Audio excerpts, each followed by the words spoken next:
안녕하세요 여러분, 환경과학을 가르치고 있는 우쌤입니다. 이번 영상은 제2과목 상하수도 계획 중 챕터 4 관거시설에 대해서 배워보도록 할게요.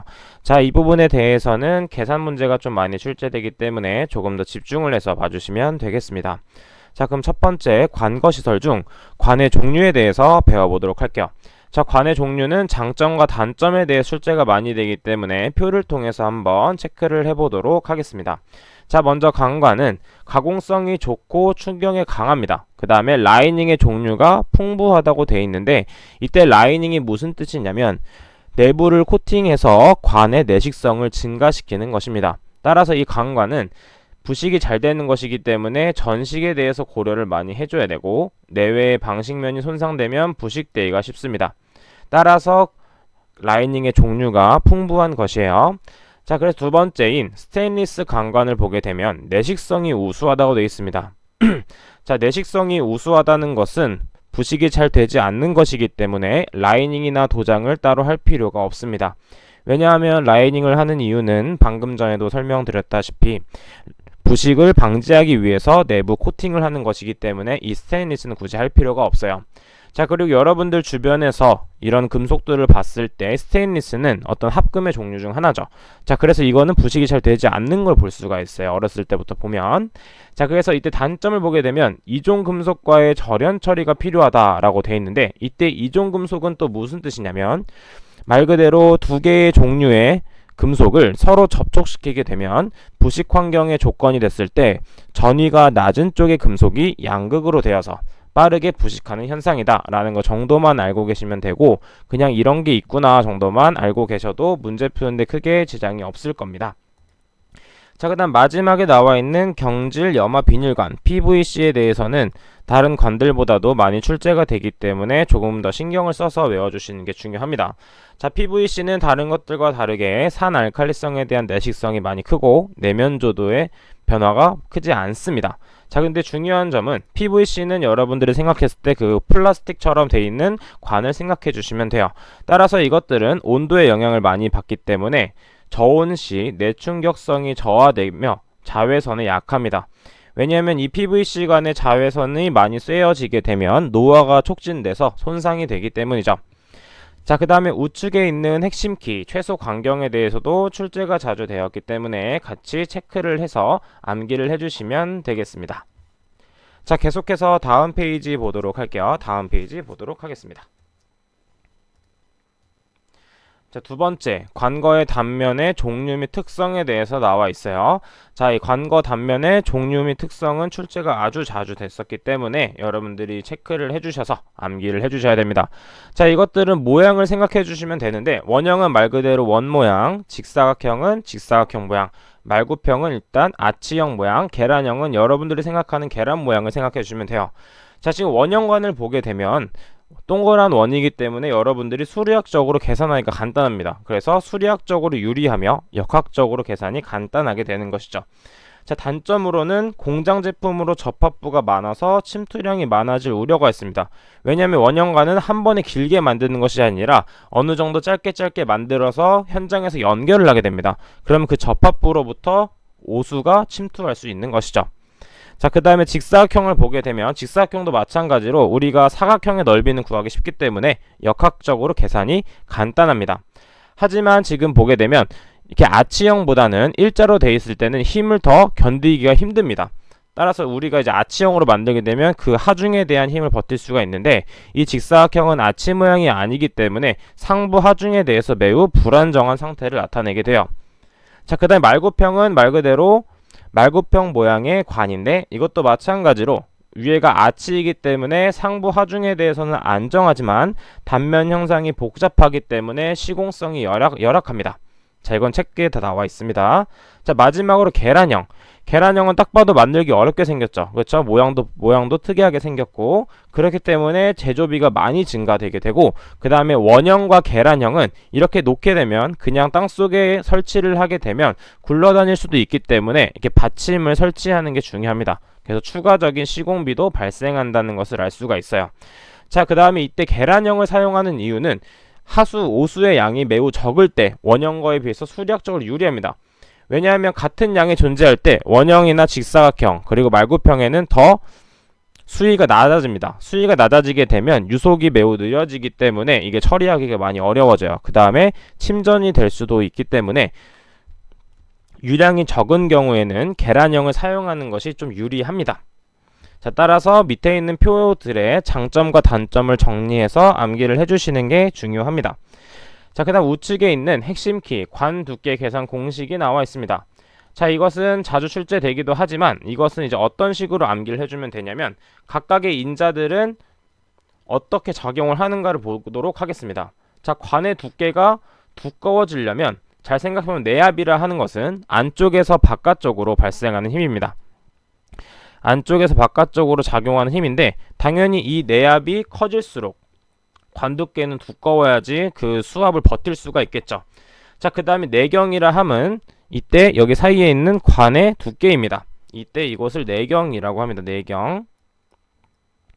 자, 이 내경 부분도 마찬가지로 두꺼워진다면 관 자체의 두께도 두꺼워지게 되는 것이죠. 그래서 내압과 내경은 분자에 위치하는 것으로 그 다음에 응력도가 나와 있는데 이 응력도는 어떤 걸 뜻하냐면 이 응력도는 형상을 유지하기 위한 힘입니다. 반대로 내압과 반대로 작용하는 힘을 응력도라고 보시면 돼요. 응력도.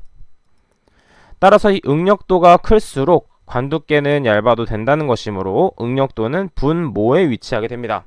자, 그 다음 마지막에 공식에 2가 들어가 있는데 이때 나누기 2를 하는 이유는 관두께는 양옆에 존재하기 때문에 우리가 계산하는 것은 한쪽의 관두께를 계산하는 것이므로 2분의 1을 해주는 것입니다.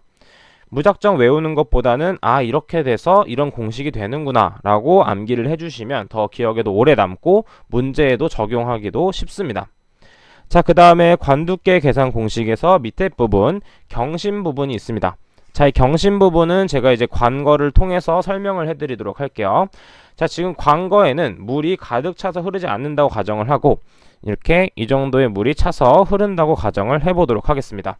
자, 그때 수위를 A라고 하고 밑변의 길이를 B라고 하겠습니다. 자, 이때 경심이라 함은 단면적을 윤변으로 나눈 것이다 라고 되어 있는데 이때 윤변은 물에 닿는 길이를 표현한 것입니다. 따라서 경심 R은 어떻게 표현할 수 있냐면 단면적을 윤변으로 나누는 것입니다.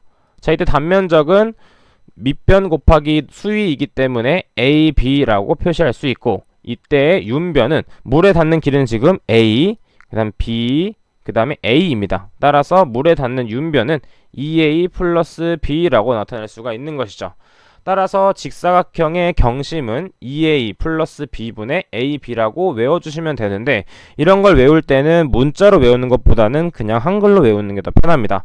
따라서 수위를 2배 시킨 다음에 그 다음에 밑변을 더해준다. 그 다음에 위쪽에는 분자 쪽에는 단면적을 넣어주면 되는구나 라는 걸 체크해 주시면 됩니다. 자, 그러면 직사각형과 마찬가지로 원형일 때는 어떻게 계산할 수 있는지 한번 보도록 할게요. 자, 그 원형을 보게 되면 먼저 만수위일 때를 보겠습니다. 만수위 가득 찼을 때, 여기가 가득 찼을 때를 보도록 할게요. 그럼 여기를 잠깐 지우도록 하겠습니다. 자, 경심은 그대로 적용되며 단면적을 윤변으로 나눈 것입니다. 자, 이때 원의 단면적은 어떻게 구할 수 있냐면 4분의 파이 d 제곱입니다. 그래서 파이 d 제곱에 나누기 4. 그 다음에 닿는 면은 지름을 생각해 주시면 돼요. 지름은 2파이r 혹은 파이 d라고 계산을 할 수가 있습니다. 자, 그래서 분자 분모에 있는 파이와 d가 약분이 돼서 남아있는 것들을 계산하게 되면 원형 관거의 만수위일 때 경심은 4분의 d로 계산할 수가 있습니다. 자, 그럼 여기서 의문점이 생기게 되는데 원형 관거의 절반만 찼을 때는 어떻게 계산하는지 한번 보도록 할게요. 자, 이때는 단면적은 원래의 단면적의 절반이 되기 때문에 파이 d 제곱 나누기 8이 되고 그때의 닿는 면적 윤변은 어떻게 되냐면 지름의 절반이기 때문에 파이 d에 나누기 2가 됩니다. 마찬가지로 분자 분모가 같은 양만큼 변했을 때는 원래의 값이 변하지 않기 때문에 원형 관거에서는 만수위이거나 수위가 절반일 때는 경심이 같습니다. 자, 그래서 이 경심 구하는 방법은 정말 중요하기 때문에 제가 한 번씩 체크를 해드렸습니다. 자, 그럼 계속해서 밑에 있는 문제를 같이 한번 풀어보도록 할게요. 자, 하수관거의 단면 형상이 계란형인 경우에 관한 설명으로 옳지 않은 것은 되어 있네요. 자, 계란형이라 함은 엄청 복잡하게 생겼고 재질에 따라 제조비가 증가한다고 되었으며 이때는 유량이 적은 경우에는 원형거에 비해서 수리학적으로 안정하다 라고 되어 있었습니다. 자, 그럼 1번부터 볼게요. 자, 유량이 작은 경우에는 원형거에 비해 수리학적으로 유리하다. 자, 되어 있습니다. 자, 2번 원형거에 비해 관폭이 커도 되므로 수평방의 토합이 유리하다 되어 있는데 이때는 원형거에 비해서 관폭이 작아도 되므로 수직방향 토합이 유리합니다. 왜냐하면 관폭이 작아도 유량이 적을 경우에 수리학적으로 유리하기 때문에 관폭이 굳이 클 필요가 없습니다. 따라서 답은 2번이 되겠네요. 자, 그러면 넘어가도록 하겠습니다. 자, 111페이지입니다. 자, 111페이지 관거의 유량 및 유속 공식에 대해서 한번 배워보도록 할게요.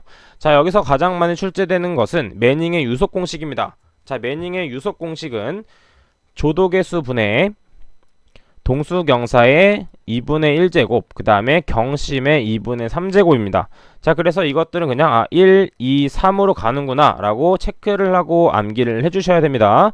자, 이때 유속은 마찬가지로 미터 퍼 세크로 간다는 거 체크만 해보고 같이 한번 문제를 보도록 할게요. 자, 이때는 만약에 공식을 외우셨다면 잠깐 이 영상을 정지하고 풀어보신 다음에 보는 것도 좋습니다. 자, 문제를 보도록 하겠습니다. 상수 관로에서 조도계수가 주어져 있고 동수경사도 그 다음 광경도 주어져 있습니다. 이 관로의 유량은 매닝 공식에 의한다고 되어 있네요.